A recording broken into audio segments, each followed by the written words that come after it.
Hey everyone, for today's video, I'll teach you how to do a wide-angle snap. With this tutorial, you'll be able to send better pictures on Snapchat using the wide angle. So, first step is opening camera or a Snapchat.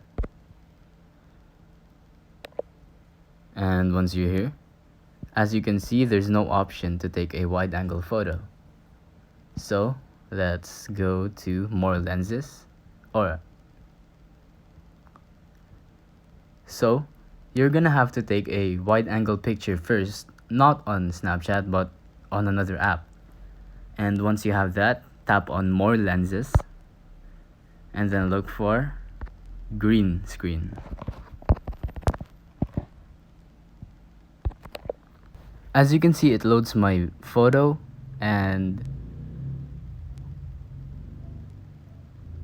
if you have the wide-angle photo, you can just use this and then take a photo and you can send it to anyone without having to do a wide-angle snap on Snapchat. So it's that simple. If you think this video was helpful, please consider liking, subscribing, and hitting the notification bell. If you have any questions, feel free to comment down below.